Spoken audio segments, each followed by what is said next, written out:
Va commencer au début complètement de quand on rencontre une nouvelle personne et quand on rencontre une nouvelle personne, bien, on a souvent tendance à essayer de se vendre. C'est ce que l'humain fait la plupart du temps. En amour, on veut se vendre, on veut que l'autre nous voie, on veut que l'autre nous entende, on veut finalement qu'il nous choisisse. Donc on va forcer la chose d'une certaine manière et c'est contre nature à quelque part d'une énergie féminine équilibrée. Et quand je parle d'une énergie féminine équilibrée, je parle de cette énergie dans le corps émotionnel, qui est la psychologie de la femme. Beaucoup de femmes vont être dans le yang, dans cette approche-là, alors qu'elles devraient se ramener un peu plus dans le yin, donc dans l'introspection, de poser des questions, d'être intéressée à l'autre, de recevoir l'autre dans ce corps-là. Donc, ce sujet-là, il est vraiment important quand tu quand tu as la volonté de bâtir un couple conscient. Et une chose très importante, rappelle-toi-en pour toujours, ce que je viens de te partager dans ce processus-là, c'est pas un jeu et c'est pas de la manipulation. On n'essaye pas d'aller chercher des informations pour par la suite manipuler l'autre. C'est vraiment un processus, un moyen de montrer à l'autre qu'on le voit vraiment et qu'on est intéressé vraiment pour que justement cette personne-là, elle rentre dans sa vulnérabilité. Donc, on ne s'en sert pas pour l'ouvrir dans sa vulnérabilité pour après ça venir le piquer là où est-ce qu'il est vulnérable. Ça, ce n'est pas être intelligent et ça, c'est manipuler quelqu'un, puis ça, c'est être méchant de faire ça. Donc, vraiment, c'est dans cette optique-là que je voudrais que vous gardiez ces 5 étapes. Part des femmes, qu'est-ce qu'on va faire? C'est qu'on va se concentrer sur qu'est-ce qu'on veut exprimer de notre histoire ou bien de nos problématiques. Ça, c'est encore à un niveau encore pire, si je pourrais dire ça comme ça, de toute la problématique de relations qu'on a eues, qu'on ne s'est pas bien fait respecter, qu'on s'est senti utilisé, qu'on ne s'est pas senti aimé, etc. Mais quand on fait ça, même on le fait parce qu'on se fait dire par beaucoup de gens, soit dans les vidéos, dans des thérapeutes, etc., que l'importance de la communication, elle doit être mise en avant. Donc, on doit être capable de communiquer nos ressentis, nos émotions, etc. Je dis que c'est réel, oui, c'est une bonne chose. Par contre, il faut savoir où, quand, puis avec qui on doit le faire. Donc, cette personne que tu viens de rencontrer, ce n'est pas la bonne personne, ce n'est pas le bon moment pour te dévoiler au complet dans toute ta vulnérabilité, dans toute ton expérience de vie. Et c'est ce que je vais expliquer un petit peu plus en détail aujourd'hui. Parce que premièrement, tu ne connais pas cette personne.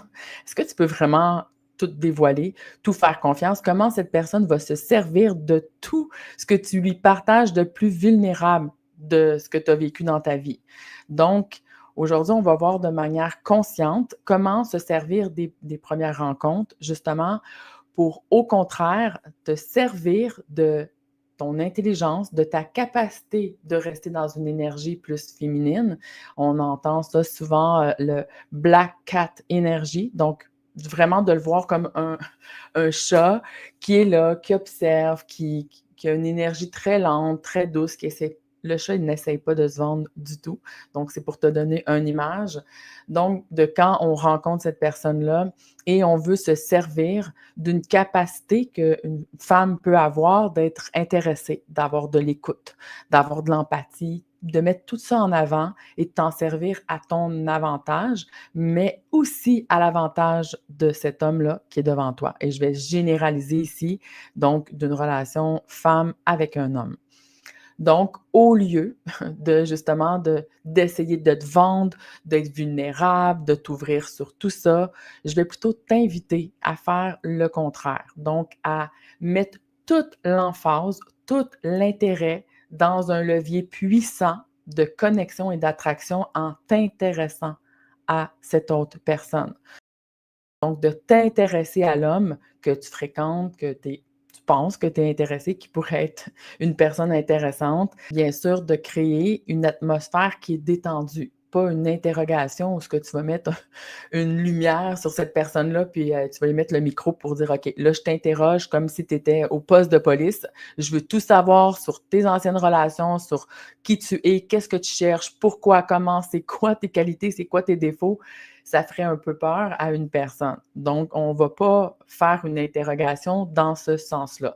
Alors, c'est important de mettre la table, c'est pas je pose des questions comme si je faisais partie de la police ou du FBI.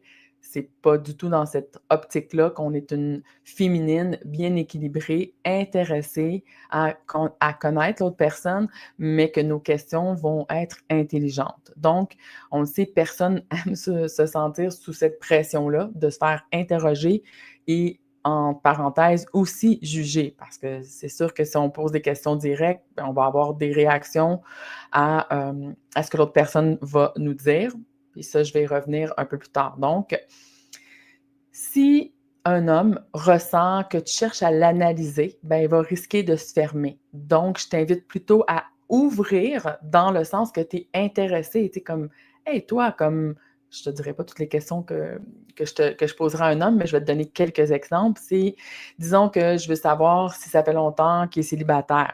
Si je lui dis de manière interrogative, comme si j'étais dans la police, toi, ça fait combien de temps que tu es célibataire? Sur un ton comme ça, c'est très agressant comme manière. Mais si on dit plutôt, on pose plutôt la question de dire: «Hey, je suis curieuse, toi, est-ce que ça fait longtemps que tu es célibataire? Comment tu vis ça?» et cetera. Bien, déjà, le ton, il est complètement différent. L'intérêt est différent, l'approche est différente et quand on pose de cette manière-là la question, l'homme, ben, il va être beaucoup plus ouvert à dire: «Ben, moi, ça fait 6 mois que je suis célibataire, moi, ça fait 3 ans. Ah, OK. Puis comment tu vis ton célibat?» Tu sais, comme on est dans une légèreté et c'est pas lourd comme question et ça, tout de suite, il va le sentir. Donc, ton rôle, c'est de créer un climat de curiosité, des observations légères et des questions qui semblent légères, mais on le sait en réalité en arrière, qu'est-ce que tu vas aller chercher comme information et de comment le faire, c'est aussi important. En fait, on veut commencer par des observations légères, des questions ouvertes, comme hey, j'ai remarqué que tu as l'air passionné par ton travail, par exemple.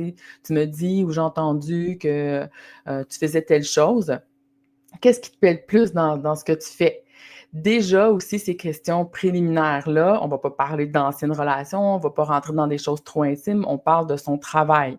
Bon, on va déjà aller chercher, déceler, bien, premièrement, qu'est-ce qu'il fait comme travail? Est-ce que c'est un travail qu'il fait et puis qu'il s'emmerde ou c'est quelque chose qui le passionne? Donc, on va aller tout de suite voir qu'est-ce qu'il y a dans ça.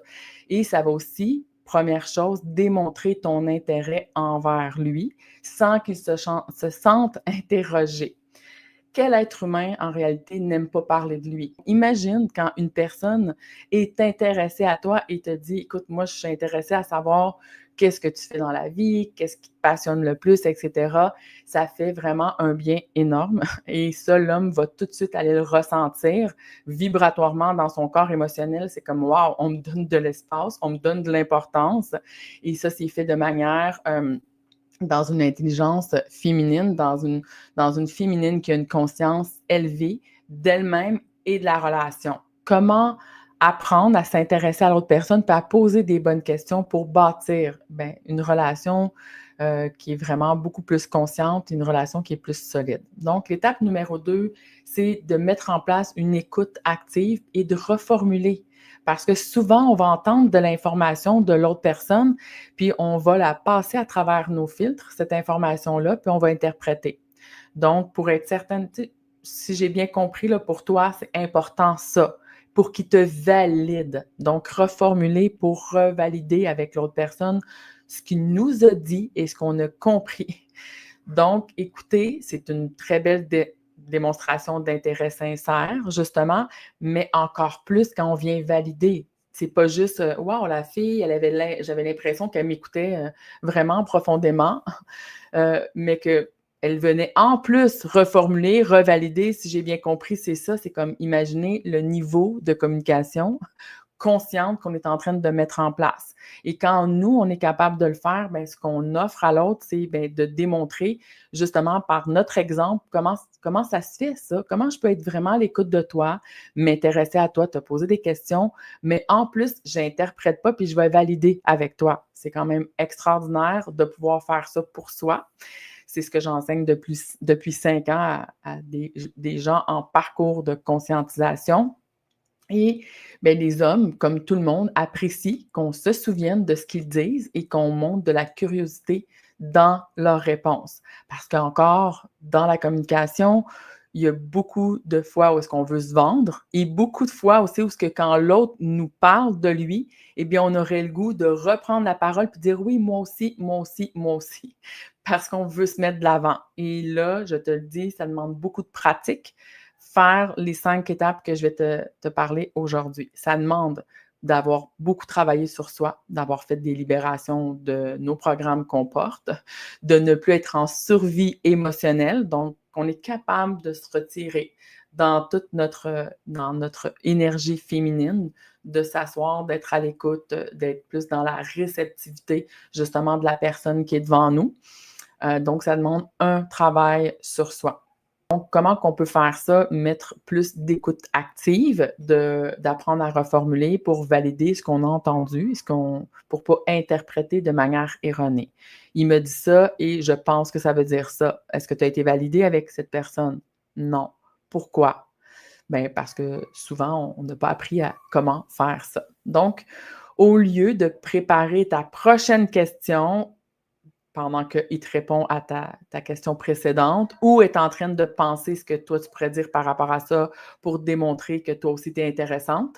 Disons qu'il te parle de son travail, je suis passionnée parce que ça me permet d'être créatif, d'avoir des responsabilités, etc. Puis peu importe ce qu'il va te dire, puis là, toi, tu as le goût tout de suite de dire « Ah oui, moi aussi, mon travail, ça me passionne, etc. » On a le goût que l'autre personne aussi s'intéresse à nous.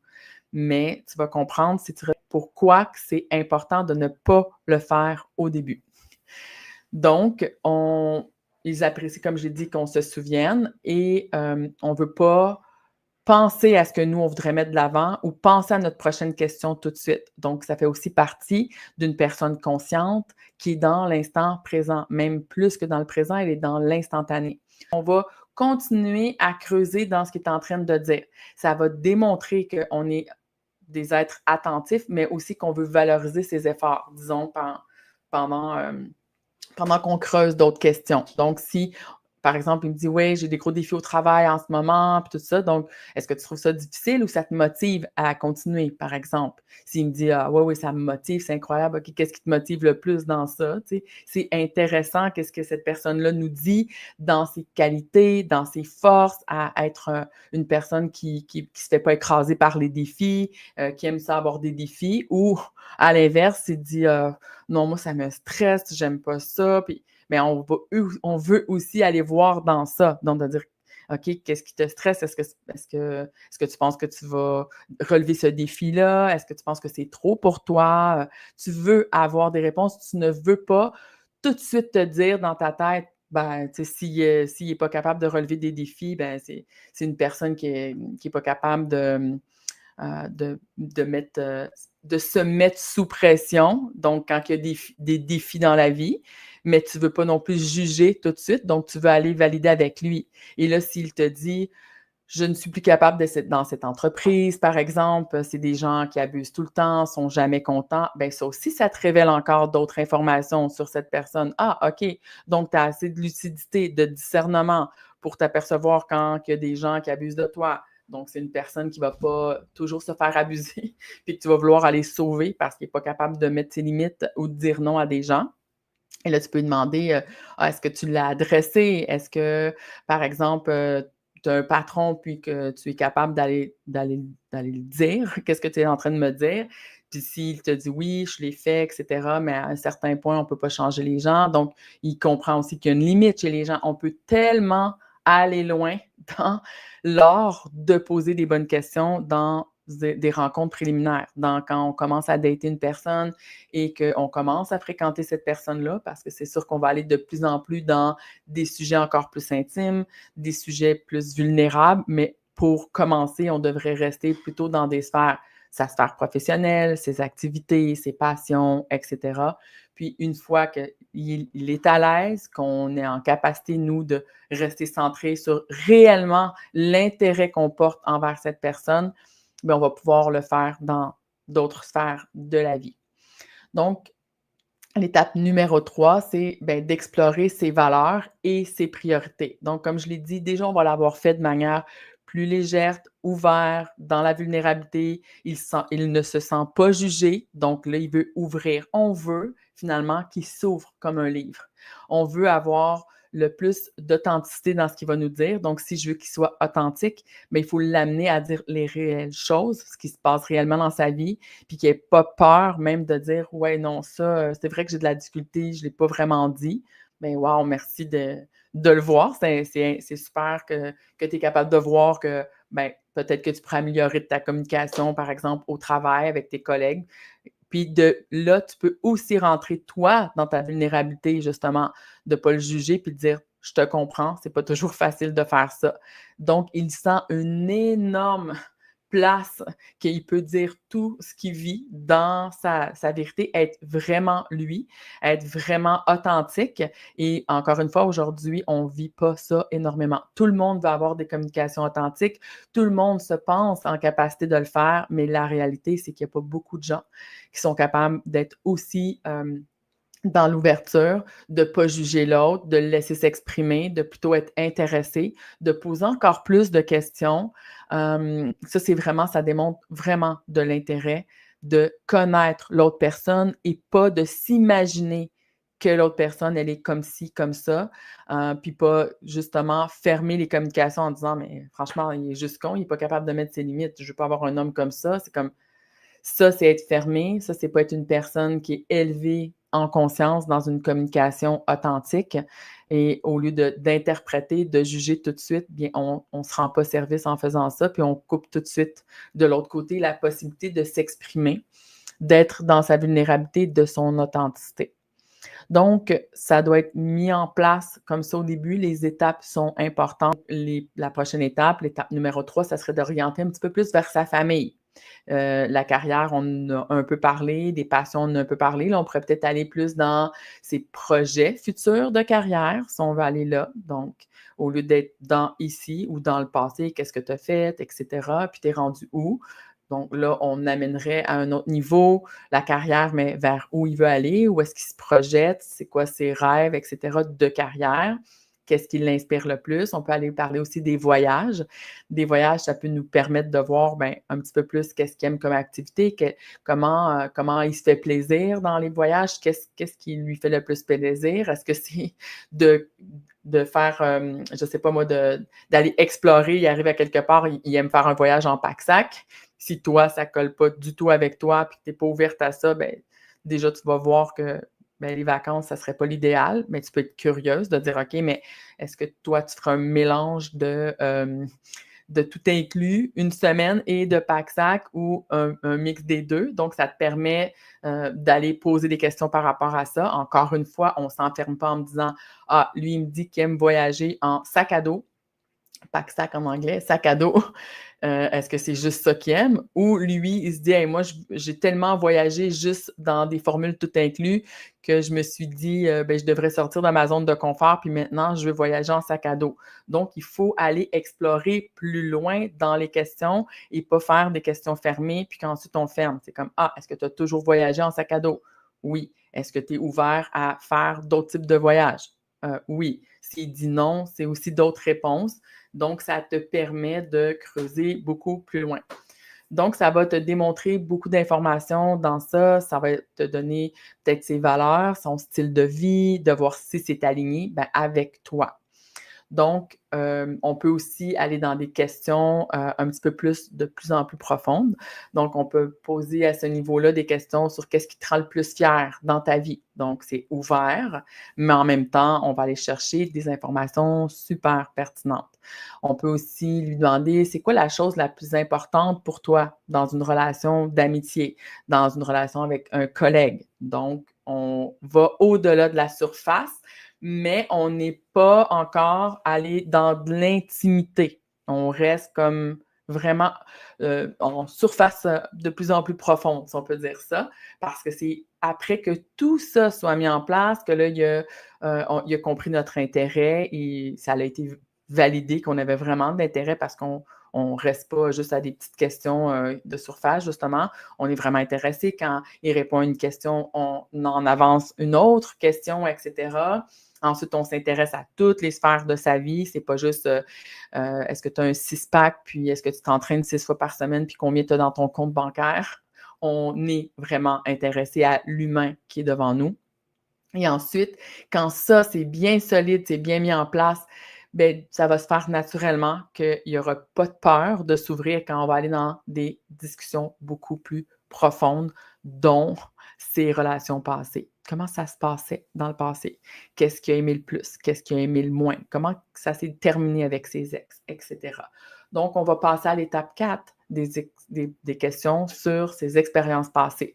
Le passé peut révéler beaucoup de choses sur sa façon dont il a abordé les relations, sur ses blessures, sur ses apprentissages. On peut être vraiment intelligente dans comment poser des questions à ce niveau-là. Et ça va être des indices pour comprendre ben, ce qu'il cherche, ce qu'il redoute dans une relation. Puis est-ce qu'il a fait son travail de libération par rapport à ça? Est-ce qu'il a fait ses deuils? Est-ce qu'il a appris de ça? Qu'est-ce qu'il a appris? Comment il s'est ajusté? Comment ça fait de lui une meilleure personne aujourd'hui, et cetera. Donc, on peut, pour amener ça sur la table, dire, par exemple, qu'est-ce que tu as appris de tes relations passées? Ça, c'est une première bonne question, pas trop directe, pas trop comme Colombo ou la police qui pose une question, pourquoi tu n'es plus avec tes ex? Ou qu'est-ce qui n'a pas fonctionné de manière répétitive avec toutes tes dernières relations, par exemple? C'est comme juste, qu'est-ce que tu as appris, toi, dans tes relations? On apprend tous des choses dans nos relations passées, par exemple. Tu peux poser aussi comme question, quelle qualité tu as le plus appréciée dans tes anciennes partenaires? Et là, le travail de libération de tes blessures à toi, de tes programmes inconscients qui te mettent en insécurité, qui t'empêchent d'être solide dans ton intériorité, ici, si toi, tu n'as pas fait ton travail, ça va être très difficile. Plus on avance dans les étapes, plus si toi, tu n'es pas dans une bonne énergie équilibrée, dans ton corps astral, qui est les émotions et la psychologie, donc le mental inférieur, bien là, ça va commencer à te faire mal, peut-être, ce qu'il va dire, à te faire réagir, à te mettre dans des inconforts, parce que si on ose poser des questions comme ça, il faut être prêt à recevoir les réponses. Et peut-être que s'il te parle de ses anciennes relations, puis qu'est-ce qu'il a apprécié le plus, puis que toi, tu n'as pas ça, bien, peut-être que ça va te mettre en insécurité. Peut-être que tu as un programme de jalousie à l'intérieur de toi et que là, tu vas te mettre à te comparer, que tu vas ressentir de la jalousie parce qu'il te parle positivement des relations passées. Et il faut être prête à pas se comparer, à être bien dans sa peau, puis à apprécier qui a apprécié d'autres femmes, apprécier des qualités féminines et qui t'en parle, bien, ça te permet de voir, ben moi aussi, j'ai ces qualités-là, puis j'ai pas à me comparer à personne. Puis tu peux même être encore plus curieuse par rapport à ça. Donc, ça va t'aider à trouver en plus qu'est-ce qu'il trouve désirable ou qu'est-ce qu'il aime vraiment pas dans une relation. Et c'est pas dans l'objectif de devenir une autre personne, mais plutôt à d'observer bien. Moi aussi, je suis féminine comme ça. S'il dit, par exemple, ben, j'ai apprécié beaucoup dans mes relations passées, ben, des femmes qui sont chaleureuses, qui me touchent, qui prennent soin de moi, qui me font des câlins, qui sont proches physiquement, pas juste quand il y a des relations sexuelles, donc qui aiment la chaleur humaine, qui aiment la femme féminine qui vient lui faire des caresses, peu importe ce qu'il va te dire. Ça peut être difficile d'entendre ça si tu es une programmation de jalousie, mais en même temps, ça te démontre que c'est un homme qui est sensible, c'est un homme qui aime ça qu'on prenne soin de lui, c'est un homme qui n'est pas froid, et cetera. Donc, ça te révèle des choses, mais il faut que tu sois prête à les entendre. Donc, on est rendu justement à la 5e étape. Observer ses réponses, donc c'est super important, et ajuster nos interactions, nos réactions. Et ça va t'apprendre. Tout ça va t'apprendre énormément sur lui, mais sur toi. Parce que souvent, on pense comme on communique bien.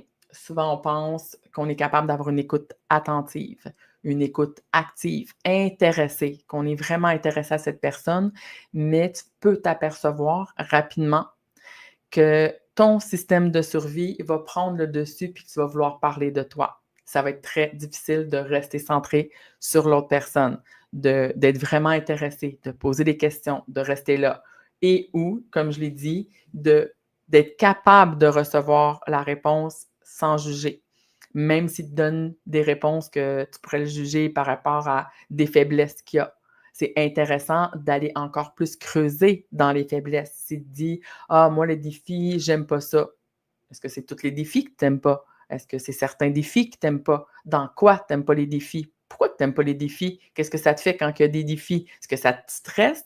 Et tu vas creuser de plus en plus. Donc, imagine toute l'information qu'on peut aller chercher et de rapidement voir cette personne dans ses profondeurs. On fait comme le contour de où ça limite, où est-ce qu'il y a des peurs, qu'est-ce qu'il aime le plus, qu'est-ce qu'il aime moins, etc. Et dans le fond, on le fait se dévoiler, c'est un art de faire dévoiler l'autre personne. Mais pour ça, il faut réellement être intéressé à ce que l'autre personne nous dévoile, réellement être capable de se retirer, de ne pas être en réaction. Ça demande un énorme travail sur soi, un niveau de conscience assez élevé. Donc, l'observer dans ses réponses de manière neutre et ajuster nos interactions, c'est l'étape numéro 5. Dans le fond, c'est important de comprendre ses réponses qui va nous permettre éventuellement de déterminer si on est aligné. Pour ça, il faut être en capacité, comme je l'ai dit, de poser des questions de plus en plus profondes, de plus en plus intime, de plus en plus où est-ce qu'on rentre dans sa vulnérabilité, puis d'être en capacité de ne pas réagir à ça, d'être en capacité d'avoir la réponse, même si plus on creuse, plus on se dit ouais, non, je pense que sur papier, là, il y avait de l'air de l'homme parfait. Je m'étais imaginé, parce que les femmes, on s'imagine tout de suite rapidement, oh my God, il habite à tel endroit, il fait telle activité, il a tel travail, il est beau, il sent bon. Tout ça, puis on se dit rapidement, OK, c'est clair que c'est l'homme de ma vie, j'espère que tout va bien fonctionner entre nous, qu'il va m'acheter tout de suite, comme qu'il va me choisir tout de suite. Mais en réalité, tu veux savoir qui est derrière, il faut être en capacité que tout ton rêve de Walt Disney que tu t'es fait rapidement en 5 minutes quand tu l'as croisé ou qu'on t'a parlé de lui ou que tu l'as vu sur un site de rencontre, peu importe, sois capable de le faire fondre un peu, de détruire ça. Donc, de faire comme, c'est quoi, je me rends à l'évidence avec toutes les réponses que je suis allée chercher. Ça avait de l'air beau, mais je pense que ça ne sera pas ça. Donc, il faut être prête vraiment à ça. Donc, c'est vraiment important d'être capable de recevoir des réponses de plus en plus profondes de son intimité, de ce qu'il porte réellement dans ses profondeurs, et de ne pas être en réaction par rapport à ça. Sinon, ben, il va se fermer tout de suite. Il va sentir tout de suite que tu es en train de le juger. Plus on va avancer dans la profondeur, dans laisser, là, tu viens de l'ouvrir comme une fleur, de le mettre dans la vulnérabilité, mais si tu n'es pas en capacité de faire ça jusqu'au bout, ben, à un certain moment, il va se refermer. Et ce qu'on veut, c'est d'être en capacité de le faire ouvrir de plus en plus. Et ça demande beaucoup de capacité intérieure à soi, de la capacité de, même quand on est déçu, même quand on est déçu de «Ah, j'aurais aimé qu'il soit comme ça me dérange qu'il ait pas d'ambition», par exemple, ben, il faut être en capacité de ne pas venir l'insulter dans ça, de l'accueillir pleinement dans le fait il ne détient pas dans sa personne, dans ses programmes, dans ses capacités, donc d'accepter où est-ce qu'il est. Ça ne veut pas dire qu'il ne peut pas s'améliorer, ça ne veut pas dire mais là, en ce moment, dans l'instant T, ça ne convient pas à qu'est-ce que moi je cherche ou qu'est-ce que moi je considère des valeurs importantes chez un homme.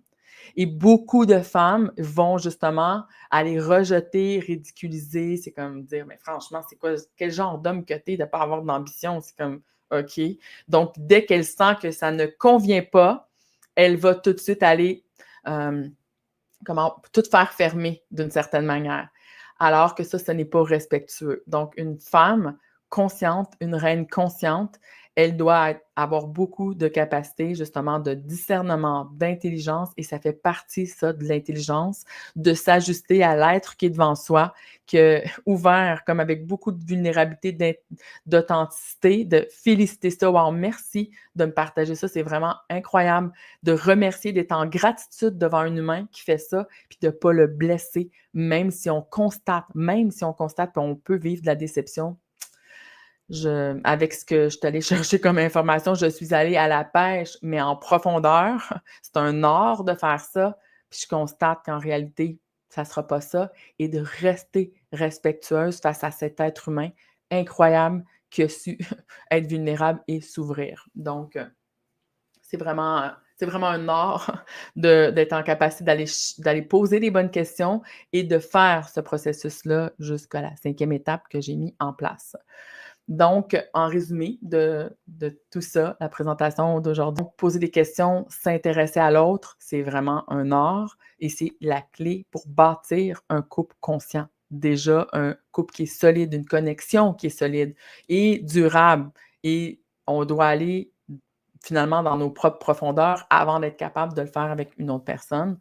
Les 5 étapes que je viens de te partager, ben, ça crée une atmosphère détendue, une écoute active. Ça permet d'explorer l'autre personne dans ses profondeurs sans qu'il se sente dans la police, au FBI. Ça nous permet de comprendre ses expériences passées et ça nous permet aussi de nous voir. Il ne faut pas oublier que ça nous permet de nous voir. Ouais, là, ça m'a fait réagir. Ou que j'ai eu de la difficulté à ne pas parler de moi. Ou que j'ai eu de la difficulté à ne pas le juger quand il m'a dit que lui aimait telle chose ou qu'il n'aimait pas telle chose. Et tout ça, ça demande beaucoup d'intelligence, beaucoup de conscience, beaucoup de vulnérabilité envers soi, envers l'autre, d'être une personne vraiment ouverte. Et ça, c'est essentiel pour construire une relation où est-ce que la confiance mutuelle va grandir constamment. On doit être les meilleurs amis, puis des meilleurs amis, c'est intéresser à l'autre, puis des meilleurs amis, ben ça l'essaie pas de se vendre à l'autre personne, c'est vraiment juste intéressé de connaître l'autre.